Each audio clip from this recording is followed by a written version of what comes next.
Nork eta zer ebaluatu. Hasiko gara autoebaluazioarekin. Hor ikusten duzue, irudian pertsona bat ispilu bati begira. Hori da autoebaluazioa, ni begiratzea ispilu batean eta konturatzea zer egin dudan ondo eta zer ez dudan ondo egin. Eta ikusten duzue bi zutabe daudela, ikaslea eta irakaslea. Ikasleak zer ebaluatu dezake? Haien eguneroko lana edo proiektu bat amaitzen denean, eta irakasleok irakaskuntza prozesua zein irakasle lana ebaluatu behar ditugu. Zaila da autoebaluazioa egitea. Norberaren akatzaz hautematea ez da erreza. Koebaluazioa eragile berdinen artekoa da. Ikaslea normalean egiten dugu, ez? Gure ikasleen artean ematen da. Bai bestearen praktika, bai taldekako lan bat edo bakarkako lan bat ebaluatzeko. Eta hau oso baliogarria da norberaren akatzaz konturatzeko. Eta hemen agertzen da feedback eta feedforward hitzak. Feedback nik uste dut ezaguna izango dela mundu guztiarentzat, dela prozesu batean, egin dugun prozesu batean, zer hobetu behar dugun, ez? Baina feedforward hitza, terminoa, niri asko gustatu zait, aurrera begira enfokatzen delako, ez? Eta gero daukagu heteroebaluazioa, eragile desberdinen artekoa. Irakaslea, ikaslea edo ikaslea, irakaslea. Ebaluazio mota honetan familiak ere sartu ahal ditugu. Eta hemen berriro ere aurrekoan bezala feedback eta feedforward eman beharra. Ikasleak, irakasleak ebaluatzea. Galdetzen diegu gure ikaslei zelan uste duten egiten dugun gure lana.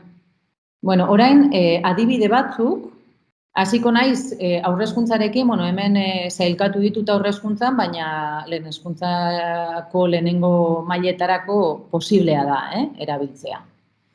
Semaforoak balio dezake norbera ebaluatzeko, autoebaluazioa egiteko, edo koebaluazioa egiteko, haien artekoa. Gero daukagu eskala. Eta gero daukagu diana.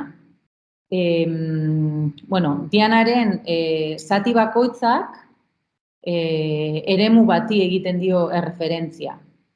Eta uztailak margostu behar dira, segun eta zenbat uztail margosten diren, hainbat osatuta edo ez dago osatuta. Orain, lehen hezkuntza eta bigarren hezkuntzarako adibide batzuk.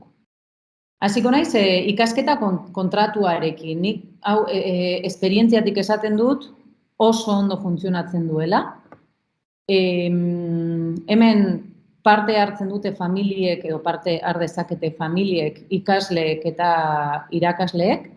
Hemen idazten da kontratu bat non parte bakoitzak konpromesu batzuk hartzen dituen. Gero daukagu errubrika. Errubrika eta kontrol zerrenda, biak batera azalduko ditut.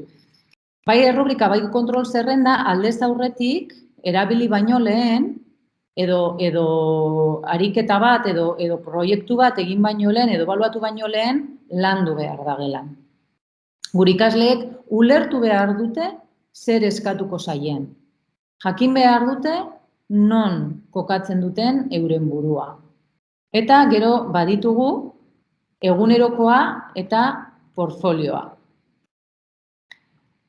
Gaur goizeko saioan, pertsona batek zatean oso ekarpen ona egin du egunerokoaren inguruan eta berreskuratuko dut zuekin partekatzeko. Antza bere eskolan erabiltzen da eta ume bat falta denean, bueltatzen denean gelara, besteen egunerokoa hartzen du eta egunean jarri daiteke. Ikusi dezake zer joan diren egiten falta den egun horietan. Eta gero daukagu portfolioa. Bueno, hemen bazaudete zuetariko askok, seguro nago izena eman daukazuela Moodle-gunean, eta portfolio bat, portfolio digitala izango duzuela eginda.